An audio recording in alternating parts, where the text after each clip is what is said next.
Now before I begin today's video, you may wonder, but PH, you already did a Perfect USA, right? And yes, I did.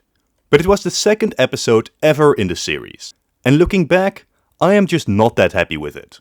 The formula for the series was still underdeveloped, and I tried covering history from 1775 until the modern day, which was just way too much time, and led to me ignoring most of the butterfly effects. Thus, today I seek to improve on that video, in the same way that I would divide up other nations in this series between various eras of their history or various government forms. It makes sense to do the same for the US. That way, rather than focusing on 250 years of history, I can just do multiple videos arguing how the US could have done best in each of those eras individually. Today, we focus specifically on the founding of the states, the Revolutionary War, roughly up to somewhere in the 1820s. Just how much bigger than this can we realistically get the US by this point? If you have seen last week's video about the territorial goals of the American Revolutionary War, you might have a decent idea on how I plan to accomplish this. But to summarize, it is important to remember the Revolutionary War was more than just North America, as France and Spain had far-reaching ambitions on British territories across the globe. In our timeline, while the British did lose the Revolutionary War, they barely lost anything in the other theaters, with Spain and France accomplishing very little of their own goals. Britain would remain a global hegemon on the seas, and they would remain powerful even within the Americas. Today, we seek to explore a world where Britain faces a more decisive loss, importantly in North America, but really across the world, ensuring Britain is not in a position to contest the United States into the future. But how do we accomplish this? Well, there are two things which we need to change. First, the US needs to get Canada, whether through a military conquest or perhaps better, by convincing them to join the Continental Congress. Second, we need a coalition to achieve a decisive naval victory, thereby ensuring that Britain is forced into a more drastic peace deal, ensuring they cannot, as in our timeline, continue to contest American power and independence afterwards, thereby freeing up the United States for whatever foreign policy they choose to pursue. Now, accomplishing this might be easier than you think, or at least it's far less unrealistic than you might think for France to gain a naval advantage. We like to think of the British as these unstoppable naval hegemons, and true, they eventually came out ahead in this war. But in terms of pure naval power, France was not that far behind at the start of this conflict, and together with Spain, the coalition had about 1.5 times Britain's naval power. A partial reason for this was the prior 7 Years' War. Britain, in victory, had destroyed quite some French ships, and France and Spain invested heavily to rebuild a newer, better navy, making the continental power ships generally more modern than their British counterparts. Especially since Britain was in heavy debt after this and defunded their navy to save some cash. France also had a very crucial advantage in positioning, as they could threaten a naval invasion of Britain at home, forcing them to keep ships back, while in the meantime, other ships could threaten Britain's colonial empire.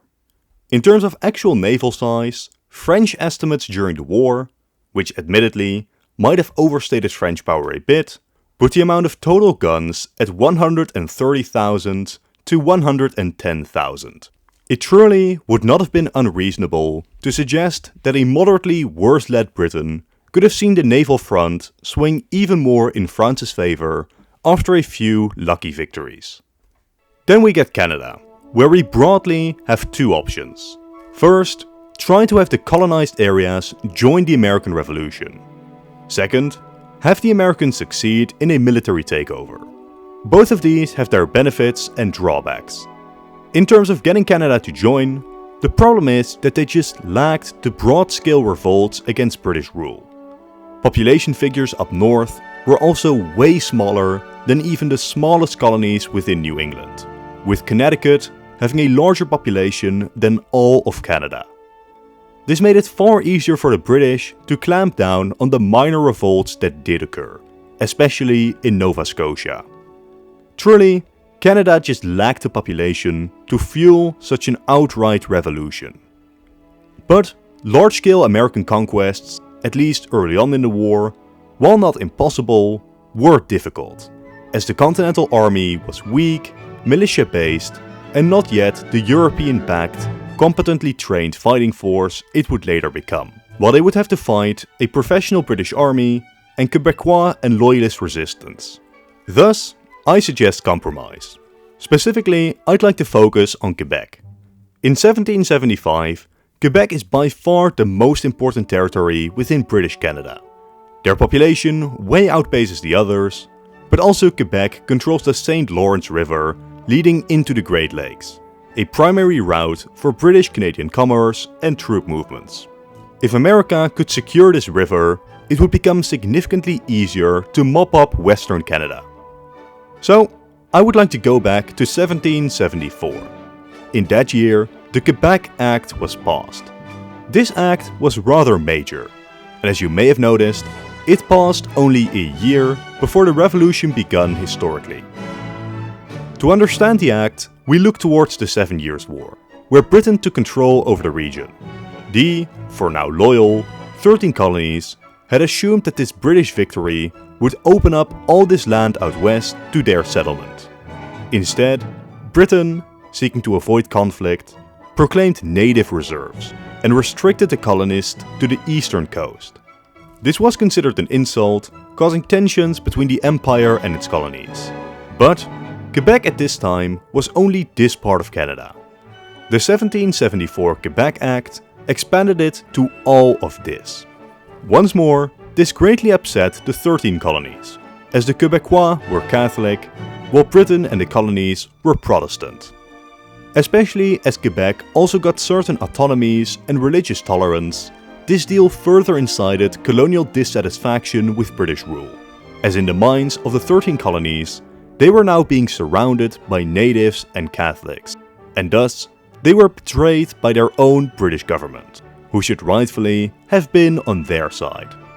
But this Quebec Act, aside from angering the colonists, also ensured that when the American colonies continually appealed for the Quebecois to join the revolution, as, now that they were fighting the British, their Catholicism suddenly wasn't an issue, they found the Quebecois were absolutely uninterested and remained loyal to London. After all, why would you risk war when your way of life and autonomy is already guaranteed? But since Britain only passed this act in 1774, a year before the revolution, it wouldn't be crazy to suggest it being delayed. The reason the British even passed it during this period at all was because they were anticipating unrest in the 13 colonies. With such a short time frame between the events, what if Britain is just a bit slower in implementing the acts, and at the time of the American Revolution, Quebec's status is still unclear? By then, it is not guaranteed, but it does become plausible that the Quebecois might actually dip their toes in revolution, sending delegations to the Continental Congress. This doesn't immediately ensure that all of Canada follows them, far from it, but it does cut the region into pieces, allowing the Americans to be on the offensive in the north. Then, as the US starts grappling with the British, we introduce the French and the Spanish into the war as well. If we want to, we could get them to execute their most radical plans, a direct invasion of either southern England or Ireland, with many in the French government assuming that they could incite an Irish revolt similar to that seen in North America. Of course, either of these, if successful, could completely devastate the British war effort, as even if they managed to successfully push out these invasions, it is doubtful they would have the spare resources to continue to defend their colonies. But we won't do either of these invasions. Both would quite stretch the realism of this scenario. Naval invasions across history were extremely difficult, and Britain had plenty of soldiers on standby during this war. Besides, to even attempt such an invasion, the British Navy would need to be near destroyed. And even then, it is more likely Britain simply attempts to negotiate after such naval losses than wait for a full defeat. So, rather than all-out victory, Let's focus in on a couple of battles. For example, the Battle of Chesapeake Bay, which ensured Britain couldn't reinforce Yorktown and essentially won the Americans the war, only saw one British ship lost. The French Navy then moved to the Caribbean, where they fought the Battle of the Saints, a crucial naval battle in which Britain won a victory, capturing 4 French ships of the line and destroying another, in the process devastating French hopes for further Caribbean conquest. It is not crazy to suggest more decisive French victories here, putting Britain in an uncomfortable position regarding the Caribbean and home defense, at a time when it was becoming very clear that the North American War was lost too. To put the importance of the Caribbean into context, economically speaking, just the island of Jamaica was about as valuable to the British economy as the entire 13 colonies. The plantations of the Caribbean being under such heavy threat could be more than enough to force Britain into making a more severe treaty than historically. We might, for example, assume that Spain manages to reconquer the minor but strategic chokeholds of Minorca and Gibraltar, while in the Caribbean, some of the minor islands might fall to France, but more notably, the fall of Jamaica puts enormous pressure on the British economy. Perhaps France even succeeds in negotiating a return to southern India, maybe in exchange for the coalition taking less of the Caribbean. It is important to note though, that even though France is winning, they cannot keep pressing for too much, as they too are reaching bankruptcy due to this war. Now most important then is the US, which too is in a stronger position during peace negotiations. With Quebec already a state, we could expect the isolated eastern provinces of Canada to fall too. Then, at least all of the territory the US got historically could be seized, likely increased with at least all of Greater Quebec. It is possible Britain attempts to keep some territories, like the Hudson Bay, Newfoundland or Nova Scotia, but I think it is more likely that, seeing their broad collapse on the continent and the prospect of renewed competition with France and Spain, Britain prefers abandoning most of the continent, hoping this allows for better relations with the new state post-war, as trying to keep these impossible to defend, disconnected territories would do little but set up for a difficult to win second war, that would likely lead to the fall of those territories anyways. Thus, something like this could very well be the post-war map, a significant upgrade over our timeline. And by this point, the changes are going to start compounding, not just for the US. The economic value of all the colonies Britain might have just lost is immense. About 50% of British exports and about 30% of British imports came from these American colonies. Also, while we like to focus on the French financial situation after the war, for understandable reasons, Britain too had taken significant loans during these conflicts, reaching about 150% debt to GDP. What saved Britain historically was having a more responsible government, a more efficient taxation system, and very lucrative colonies to deal with this debt. In this alternate timeline, Britain would struggle far more to come back from their position, which is going to be very important for the coming period of conflict. I'm sorry for the quick intermission, but by far most of you aren't subscribed. To keep up to date with all the latest releases, consider doing so. Thank you. Now the reason I found it necessary to focus on British naval defeats as well, rather than just focusing on Canada, is because, as you will know, soon after the American Revolution came the French Revolution. Even with the colonial gains France might have made in this conflict, there were only 6 years between the end of the war and French Revolution. These new colonies are just not profitable enough to stabilize the French treasury in such a short time frame, especially as bad weather in 1788 caused a famine in the nation. During the Revolutionary and Napoleonic Wars, Britain always remained France's greatest enemy. With them crippled, Napoleon will have a far easier time dominating the continent, potentially even opening the door to Napoleon achieving a naval victory over the British, thereby securing British neutrality as France overruns the continent. or potentially even a Napoleonic invasion of the British Isles. Worst case, France does still lose the war, but the US gets decades to do whatever it wants in the Americas. Best case, Napoleon wins in Europe, and the US can do whatever it wants in the Americas. Thus, there are 3 reasons why I think Napoleon is so important for this timeline. First, he keeps Britain busy, meaning that even if we assume Britain didn't give up on all of Canada, this would be the time for the Americans to strike. Second, Napoleon historically regained the Louisiana territory from Spain and then sold it to the Americans, nearly doubling the size of the states. Finally, he launched an invasion of Spain, putting that nation in turmoil and facilitating the Latin American Wars of Independence.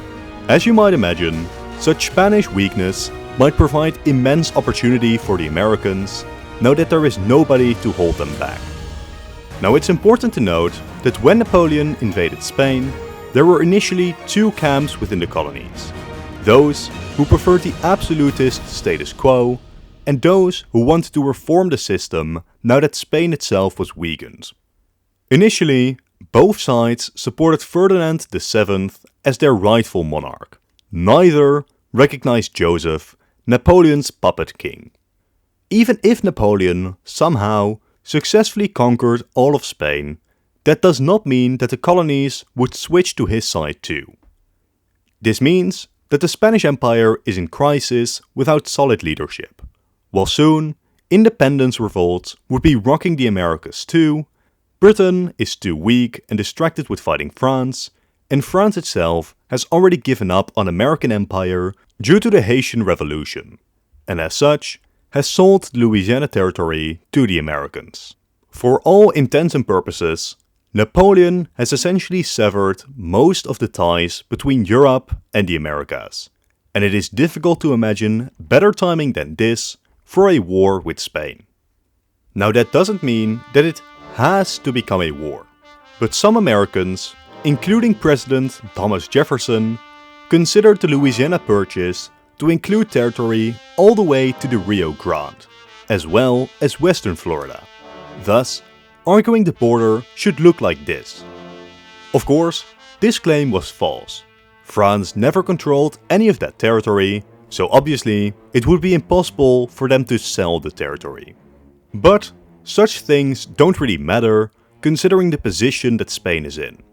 So it is possible war might be avoided once the Americans start putting pressure and the Spanish feel forced to concede.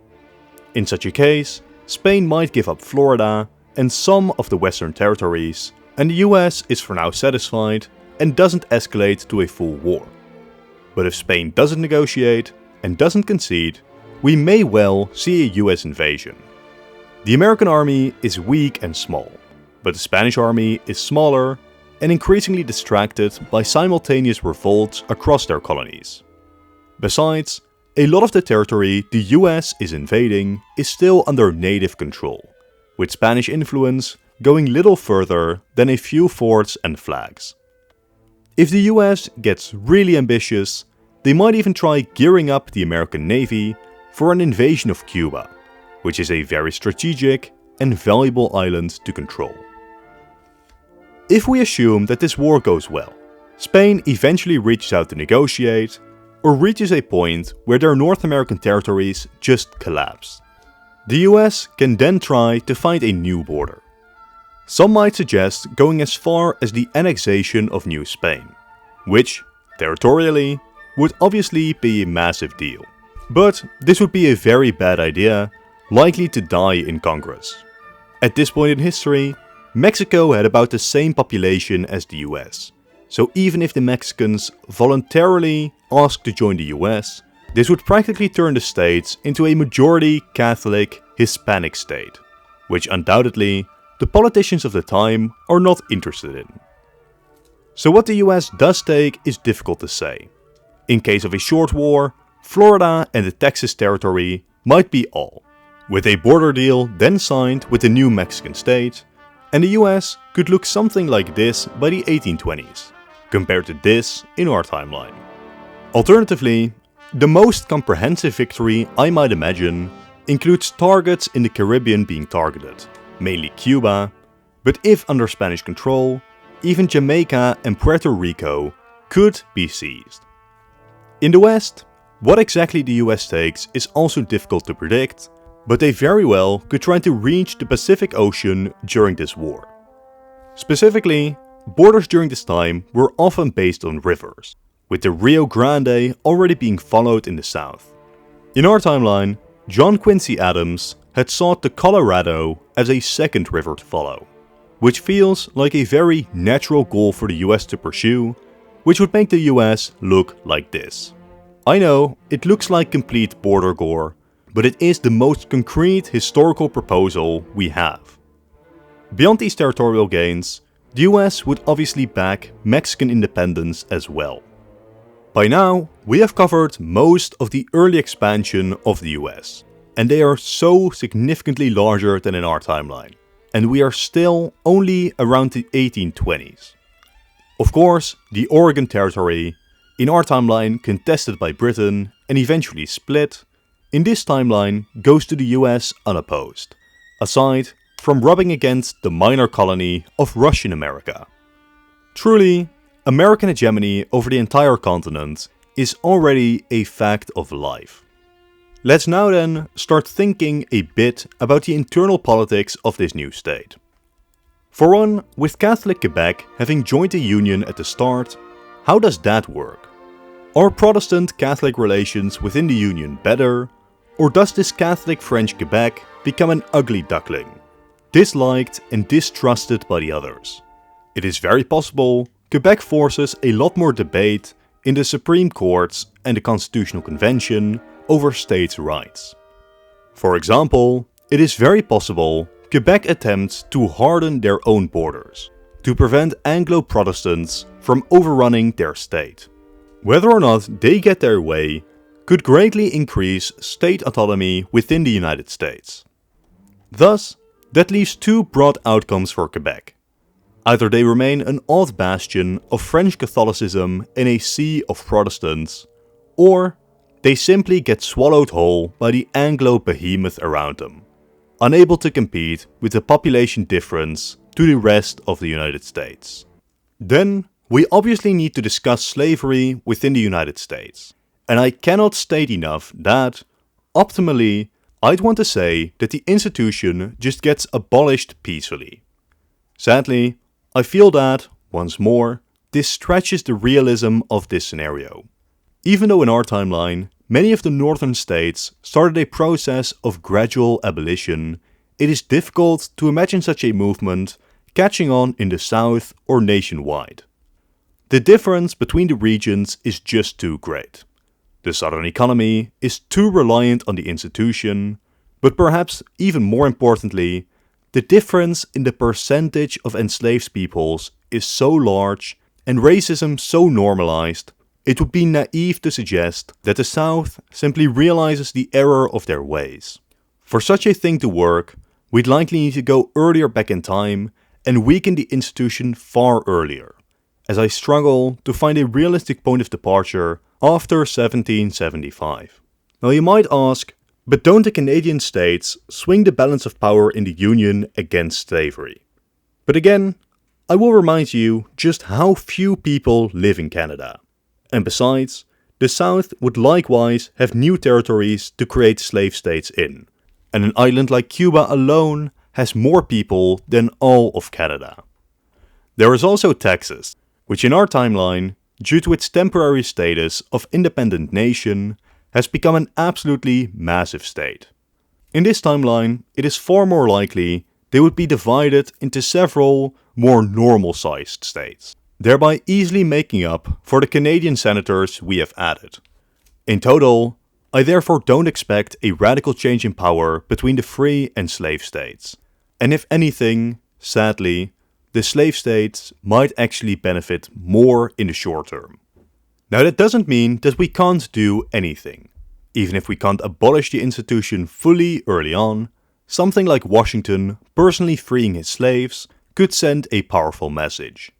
Alternatively, there were amendments considered which protected slavery in existing states but would forbid further expansion. I don't really like that route though, as it would give far too much legitimacy to this vile institution. Other common suggestions are the cotton gin never being invented, which made cotton far more profitable, and allegedly gave slavery a boost in the US. This, however, is both difficult to accomplish, as the gin was a rather simple concept, but it also overstates its importance, as there were several other valuable cash crops even before cotton. In terms of an early, peaceful end to slavery, perhaps the most realistic route is for the founding fathers to do something like grandfathering in an end date on the legality of slavery, perhaps somewhere in the 1830s to 1850s, thereby placating current slaveholders in the early US while putting pressure on any future slaveholders. Alternatively, we might simply concede that we might need a civil war, in which we root for the North to swiftly crush the South, totally delegitimizing the institution and hopefully leading to a more successful Reconstruction era than we saw historically. As we come near the end of this scenario, we can check back at Europe. The Napoleonic Wars will have put the continent in chaos for decades, but eventually it will end, either through an eventual Napoleonic victory or an eventual victory for the coalition. Neither of these outcomes particularly matter for the US, as either way, Europe would now be incapable of interfering with the North American hegemon, especially if the US has indeed seized the Spanish Caribbean colonies. Both Britain and France would feel the pressure to remain on good terms with the young state, to ensure their remaining colonies are not put under threat. Still, we mustn't yet overstate American power during this time.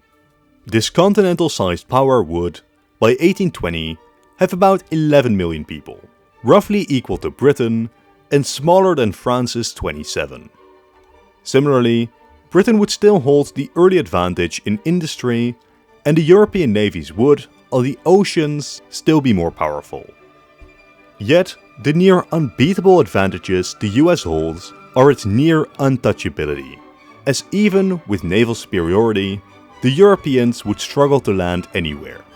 There is also their economic value, as they hold near monopolies over a number of very valuable goods. And of course, there is also the sheer potential emanating from the state, as more and more European immigrants start arriving to fill up the nation. Truly, splendid isolationism has never been so easy. The US barely even needs an army or a powerful navy, as it knows very well that circumstance makes them near uninvadable, and their economic power ensures the Europeans likely aren't even interested in trying. Around here is where I end this scenario. The American rise to power from upstart colonies to masters of a continent over the time span of roughly 50 years is insane, but really not implausible. Already by this point, this alternate US would be the fourth largest empire in history, only rivaled by the Mongols, the British, whose empire is plausibly butterflied away, and the Russians. But of course, it's important to note that the Americans are just getting started. I won't continue this scenario in detail, but it should be obvious the directions where they can still expand into. Mexico would hardly be in a position to resist another American invasion, and later partition. It would even be possible, as suggested even in our own timeline, that eventually this alternate US just annexed all of Mexico. Still, for the same reason that the US didn't in our timeline, not wanting to deal with the large, likely unruly Mexican population, this is far from guaranteed. In Latin America, historically, it were the British who took on a hegemonic role in trade and geopolitics. With Britain weakened, or potentially even subservient to France, it is very possible the US now takes on a bigger role earlier on. Other obvious potential routes for expansion are the near guaranteed annexation of Alaska, whether through sale or through conquest, the potential purchase of Greenland, but only if Denmark consents, and a variety of expansion options into Central America and the Caribbean, which we also saw in our timeline, like filibusters trying to conquer states in the region, or El Salvador requesting statehood, or the Dominican Republic requesting annexation. Of course, bigger is not always better, and it will be up to the alternate political sphere of the nation to decide whether or not to pursue any of these expansion options. But the point is, the options lay open for the US, and really, there is nobody who can stop them if they try to pursue them. Quite possibly, if we do assume the issue of slavery couldn't be solved earlier on and peacefully, anything like an alternate civil war might be the final point where American hegemony can be stopped.